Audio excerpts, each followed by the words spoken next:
I'm Judy Croon, Canada's Keynote Humorist. Welcome to Laugh Long and Prosper, Shelf Help with a Smile.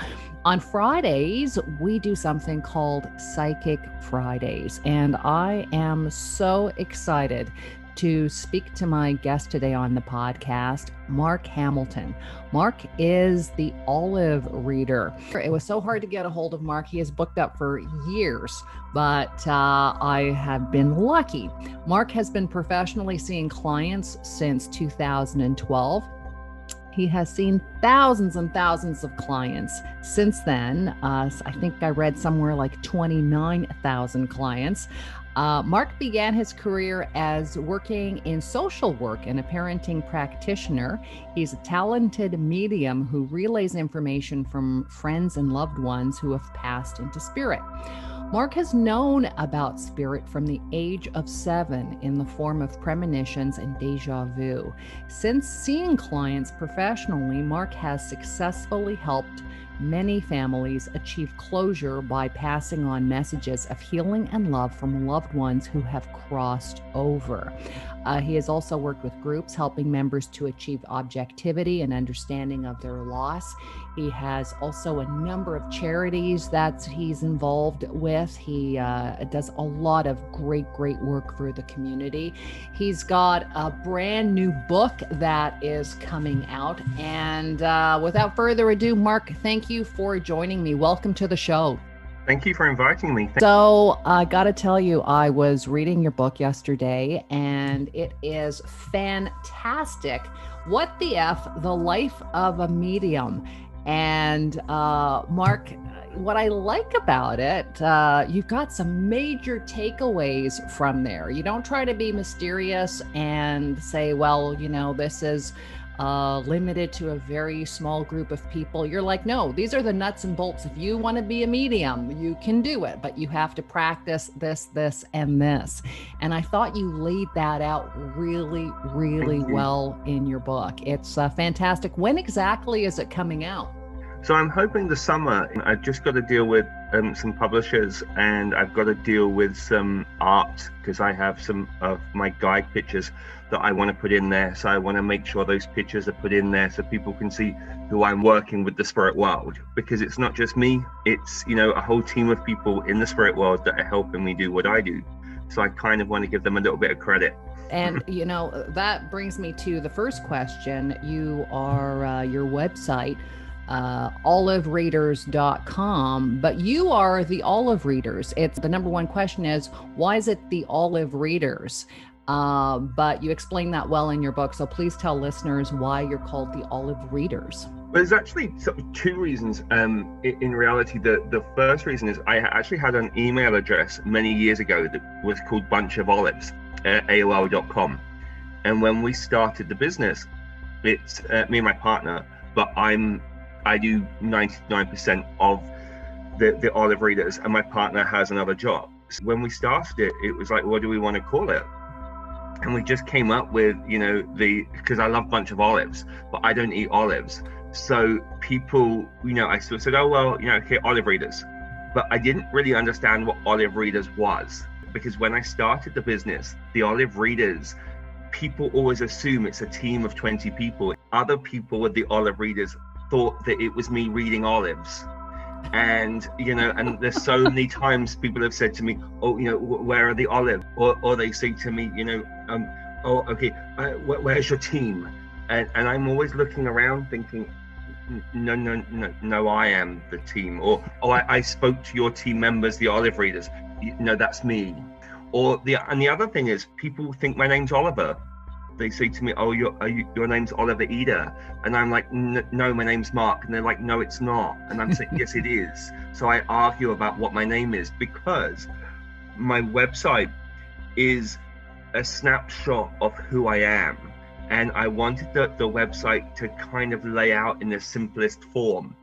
This is what is out there. But I also want people to know that everyone can do this. It's not just me. It's not just, you know, the lady down the road. Everyone is born with this gift, and this gift is a beautiful gift, but it's about overthinking. You know, it's not overthinking, it's not overanalyzing, because spirit is all around us. You know, so hence the olive readers. I stand corrected then, because I thought that it was olive readers, because you mentioned in your book that it's a number of spirits that you are listening to. It is so, and that's the other part to it, because if you look at spirit isn't just me. Spirit is every living person and every dead person, because we all have our soul, our spirit within inside us. So the way I kind of look with spirit in a really weird, I suppose messed up sense, is I am one person in a whole collective. But the way when I work with the spirit world, I always talk about spirit. I don't talk about, I will say the spirit world say this or the spirit world say that. I won't just say, okay, my guide says this and this is what it is, because I wanted people with the book to understand a little bit about spirit. I wanted them to go away and go, you know what? I get that now. I can do this, but I need to do this. I wanted people to understand where spirituality comes from. That it's not just, I'm not just a quack that just, thought, oh, I think I'll be a medium. Something behind what I'm doing and how I'm doing it and what I want to do. There's things I don't do and there's things I do, like with the spirit world. Because for me, one of the big, and it might sound a strange thing to say, but one of the big things for me is I don't want people to be excluded from the spirit world, because everyone is a part of the spirit. Whether you have religion, whether you don't have religion, whether you are atheist, it doesn't matter, because we're all as one. I believe in sort of I call it the collective. We're one consciousness. It's something I'm very proud of in many, many ways. But people, I like the mysterious part of it too. I get this kick out of, when I get a message that says, oh, could I speak to one of your team? And I'm looking going, okay, well, that'll be me then. So, I message back and say, yeah, that'll be me. But the olive readers, I think, is definitely a whole. It's not just a one. It's like, if you see other mediums, they have their website, their name on their website. I can't do that for me, because it's not me that's doing the work, it's spirit that's doing the work. So I kind of have this oddity with it, spirituality, spirit, connecting to spirit, channeling spirit. I'm just the mouthpiece that does it. Well, as that mouthpiece, I have to ask you, can you ever turn it off? Because that was something in your book that I read, that it sounds like those other mouthpieces are constantly talking to you. So what do you do in that situation? I love it. I love dead people. I say to people, I don't like the living, I love the dead, because the dead makes sense for me, and I can turn it down, but I choose to keep it, because I'm never alone with the spirit world. The spirit world I'm never alone with, because they talk. Does it get annoying? Yes. It does get annoying when I'm watching TV on a Friday night and I've got 5 dead people lined up and I'm saying to my partner, oh, just bear with me 1 second, as I'm having a conversation with them. And then I get back to watching the TV, and 5 people takes an hour and a half for me to try and find out where they're going to. So it does get annoying, but I look at it as that spirit person is wanting to do something. They want to connect, and if they think I can connect their loved one for them, I have that job to do. And it's a job, it's a passion. It's something that I look forward to it. I can wake up at 3 o'clock in the morning and see dead people sat by my bed. I've got real weird stories of, I had a colonoscopy, and I just woke up from a colonoscopy. I opened my eyes, from the anesthetic, and this woman was stood next to me, and she said, oh, I'm just a nurse. And I said, oh, your dad's dead. And we had this whole 50-minute conversation about her dead dad. And I was maybe 3 minutes out of anesthetic, because the dad decided that was the most appropriate time for me to connect. And for me, if I said, hey guys, I'm really thankful for you coming, but could you step back, because I'm just going through this, it kind of that lady would have missed out on something.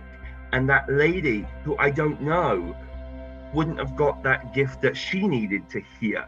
So I think as a medium, I have to be very careful. I try to have boundaries, and I have more boundaries now than I ever have had when it comes to how they work and what they do. But I don't think I would want, personally, I like to be able to do what I do. If I'm in a grocery store and they're talking to me, 9 out of 10 times, no one's talking to me because I'm grocery shopping. But if that 1 out of 10 time, I'm walking around and they say to me, you need to go and say that, I will go and do it because they're asking me to do it. I was shopping in a hardware store, one of the big box stores, and I was buying a toilet, and that toilet took me about 3 hours to buy because I ended up having people in the aisle while I'm sat on a toilet, working at. So that I think spirit is really funny. I think spirit is really cool because, where else can you go and sit on a toilet for 3 hours and talk to dead people? You were in the hardware store, the big box store. Yeah. You were sitting on a toilet and you were trying it out. You were talking to dead people, or you're talking to real people going, excuse me, I was talking to dead people. So I'm sat there trying out like you do when you're purchasing a new item that you may be using for the next few years.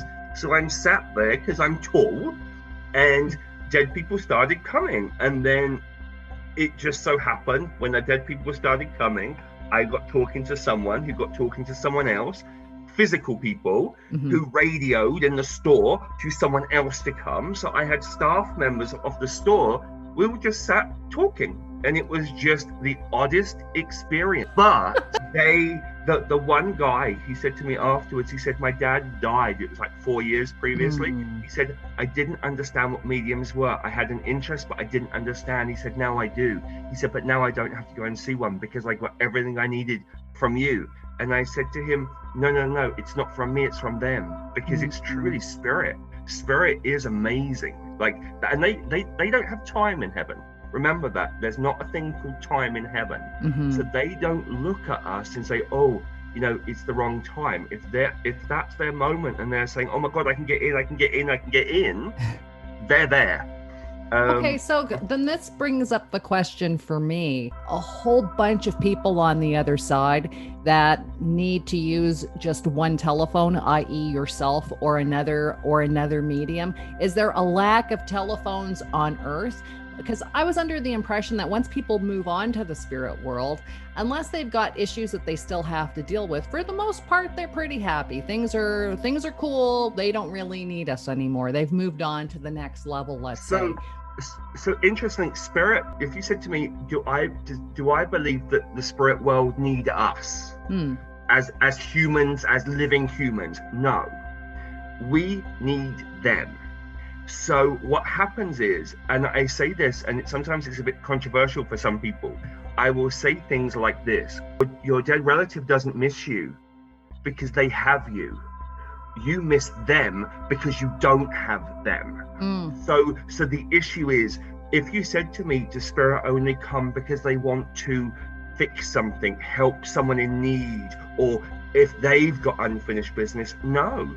I found spirit people, and I love the term spirit people to come. Hey, I was watching that. Hey, I saw you get engaged. Hey, I saw you graduate. That's not about the spirit person needing for closure. Right. That's the spirit person saying to the living person, hey, I haven't gone anywhere. I'm still here. So I kind of look at the spirit world in a sense of, there are definitely spirit people that come because they need closure. They're working through their stuff. Right. And they want people here to know that they've worked on it.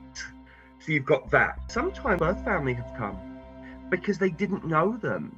And they know bits, and we've communicated stuff as to why, and that's helped them, because animals are in the spirit world just as much as beings, because it's all soul-based. I think spirit sometimes just like to harass and kick us up the arse. Spirit have an awesome ability to kick us up the arse. I'm on the phone with Mark Hamilton, otherwise known as the Olive Reader. You can find Mark at olivereaders.com, but I'm warning you ahead of time, Olive Readers as well on Facebook. Mark is booked up. How far in advance are you booked now, Mark? So 2026, I believe that people who want to access people like me, who don't want to wait 6 years or maybe don't have the money for an appointment. Because how much is it, by the way, for an individual appointment? The reason I don't like to talk about money is because I will always work things out with people. There are definite there's a pricing structure. If, as an example, you said to me, I've got someone in need that needs me and they really need me, I will go and do it. That's not about money then. That's about the fact that I can give them something that they need. That's the kind of way I look at life, because I get paid well for what I do. But the people that pay me for what I do allows me to help people that don't have. So that's kind of the way I look at it. And there's one of the things I do with the restaurants is there's a restaurant in Cambridge I use, and pre-COVID, but we go once a month. I go and there's 50 people and they have to purchase their dinner from the restaurant, so it kind of supports the local restaurant, especially through COVID. And everyone pays a $10 donation, and what happens is if there's 50 people, that's $500 per month that goes to a charity. And we pick the charity while I'm there. It supports the venue. It also gives me time to talk about what's happening within the spirit world, in energy, answering people's questions. And then I always say, if spirit want to talk, spirit want to talk. I don't think I've ever done one where spirit hasn't wanted to talk. But these events are 3 hours. But I do it so people can access it, and they don't. Maybe they just want to know how spirit works, or they have a question to ask. I'd rather be accessible to people like that. Because I enjoy it. I love doing it. I love talking, but I don't like people. So I'm in a really weird job.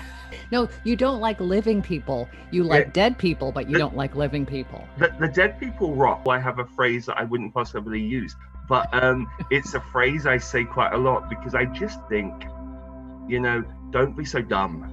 We're not born to be dumb. We all have an intelligence. Use your intelligence. He has written this amazing book, What the F, The Life of a Medium. And you'll be able to purchase this book soon. As soon as it's done with the publisher, I will keep you up to date on that. But I think just from the beginning of the conversation, Mark, there may be some people who I think you lay it out really well. But there may be people going, wait a second, I don't want to wake up at 3 o'clock in the morning and have dead people at the foot of my bed. That sounds spooky. So give folks a little bit of comfort who might be worried about the spooky factor. So spirit, if you think simple, so the spirit world is all around us. Everywhere we go, there are spirit people. Everywhere we go.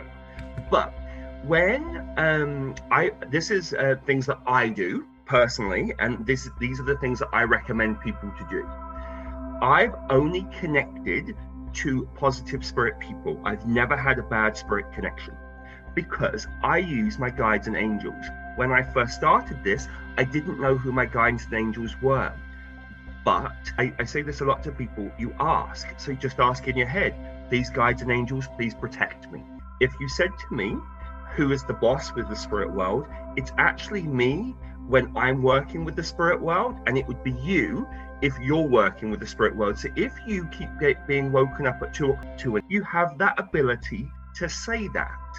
But sometimes you have to understand the spirit world, because of their lack of time in heaven, the best time for them to come sometimes is actually between 2 and 3 in the morning. But what you do is you just tell them, you say, spirit, please step back. Or if you start seeing things and it's making you uncomfortable, just acknowledge it. I see that, but please step back, because that's upsetting me. Please, spirit, that's freaking me out. Because they do not want to freak you out any more than I want to freak you out. But we have control, and we all have free will. But what most people in my experience is that ability where they look to the side because they think someone's walked by them. They've seen the dimes on the floor constantly and they think, where's that dime from? Or, their TV keeps turning on and off, but there's nothing wrong with the TV. Or the cardinal that's on the tree outside, and it's there every morning. That is just spirit signs. It's to show you spirits around you. And I found in my experience and things that I tell people is the more you acknowledge it and just say, hey, I see it, thank you, but stop freaking me out. The spirit world do listen. Okay. But it is a constant thing. The other thing I recommend people do is to ground themselves and bubble themselves, to protect themselves. And if people want to ask me about that, they can just send me an email. I don't mind. I don't mind answering a question about how to ground and bubble yourself. It's just how to protect yourself. Or you could smudge your home. So smudging could be incense or sage or singing bowls or candles, but whatever way you use, it's the intention that is the key. So I ask to cleanse my space and fill my space with love and light. There are things you can do to help yourself so you can put your boundaries up with spirit, because everyone is connected. Everyone on this earth has someone that is dead. That makes sense. And do the math, that makes sense. Yeah, and everyone, if you think about it, at some point will miss someone that has passed away. And just because someone passed away 50 years ago, it doesn't mean they're still not trying to say, hey, I'm here, and it's not because they want to be freaky. They just want to make sure you know that they're still thinking of you. I'm on the phone with Mark Hamilton. Mark Hamilton is a psychic medium. He's written an amazing book called What the F? The Life of a Medium. And if you want to tune into your psychic abilities, your spiritual abilities, this is a terrific how-to. Mark, can we give some examples from the book? Would that be okay? So the book is two parts of my brain. So I just want to explain the book a little bit. It's two parts of my brain. There's the logical part of my brain, which is the fact of this is where spirituality began. So, for people that don't understand that part, where did it begin? How did it start? There's that part in there. There's also parts about, for me, living. So there's a chapter about my partner and my family, because my family have to deal with me on a day-to-day basis, and it's never going to be an easy thing. But I wanted to explain that part, and that's things like going to the grocery store, sitting in a restaurant, and being there 3 hours because dead people want to talk, and while I'm trying to eat my dinner, I have dead people talking, so I'm starting to run around restaurants having these conversations with the living people. But there's that stuff, because spirit is fun too. There is also this part about that practical part, how you can connect. There's meditation information in there. There's past life regression information, because our life today, I believe, is one life of many we've already had. Our soul goes from body to body, and we have different experiences. So in this life, if you have a fear of drowning, but you've never drowned, or you've never been near to drowning in this life, where does that come from? For me, that goes to your past life. I believe there's a part of it we talk about, looking at families, like they're called soul contracts. People in your current life come from other lives that you've had, but past lives, you change gender, sexuality, you're not always a man, you're not always a woman. So there's that part, because I find past lives really quite fascinating. But then with the psychic development is so easy, because it's about trust. And throughout the book, I talk about trust. I talk about trusting it. And, some people find it a little bit controversial that I've showed the book to, because not many people have seen the book. So, I feel honored then. Yeah, I would say to you, there's two people that have seen the book so far. Sorry, I've seen it, you've seen it, and there's one other person, and that's it. So it's a big thing for me, because the book has got a lot of me in it. You know, there's my heart in it, there's my soul in it, there's this part of, you know what, there's a chapter in it where I say, when you go for readings and talk about readings, everyone has a choice to go for a reading, but there's things that I would recommend in a reading. You know, don't be closed off if you're going to go for a reading, because if someone's saying, oh, I've got your dad, and this is, and I talk about personal experiences, I have a personal experience, many, where I've said to someone, well, I've got your dad here. No, they're dead. Yes, I know they're dead because I've got him here. How does that work? And they've waited 3 years for that appointment. So I wanted people to understand that as a medium, it flows much easier if you know who your own family are. It flows much easier if you know and remember your dad has passed away. You know, because and people still get confused. You know, so, and I talk about specifics of mediumship too. I've had personal readings where they've been very wishy-washy, you know, and what I mean by that is you go for a reading and I've been told, I've got a lady here, she sends her love. Well, okay, that's awesome, but which lady is it? I've got 20 ladies that it could be. They said, oh, I'm not getting any further information. Oh, okay. You know, or they said to me, oh, there's a birthday coming up in the next 4 months. Okay, that for me is not specific enough. I like to talk about months or dates or the way people have passed. But I also want people to understand the spirit world they're not performing seals. They're not there to remind. They're not circus clowns. No, sir, because, you know, what's interesting with it is people will say to me, I will spend an hour talking about all these specific things. Yeah, but just tell my mum if it's her, she has to throw the kettle across the room. Well, your mum didn't throw the kettle across the room in life. Why will she do it in death? Right. Yes, but that's the only way I believe it. Well, I can't help that, you know? So it's about, I can do the best thing I can do, but I always say I'm not there to prove to anyone what I do, because I don't really understand it either.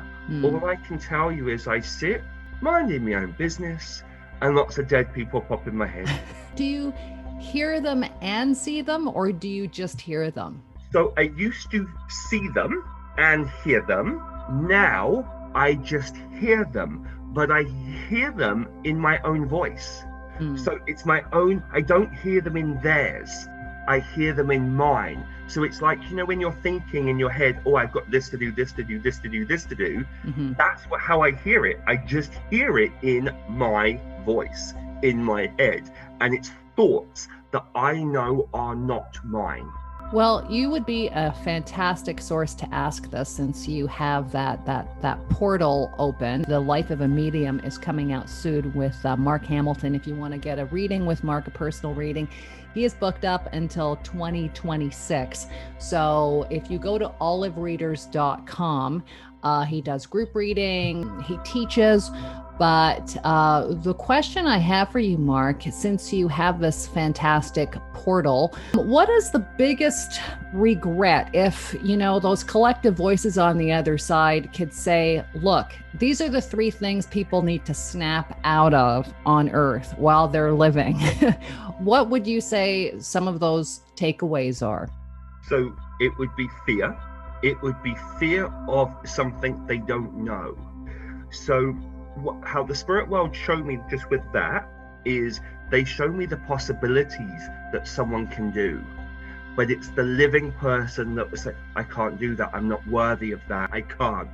If they just say, I'm going to try it, you never know where that door is going to open to. So fear, get rid of the fear. That's a big thing. Get rid of the fear. And the next thing I would say is to be the best and most authentic, best version of yourself. So if you want to travel, but say, I'm never going to travel, you're never going to travel because you've just manifested that. So if you want a new job, don't get that new job.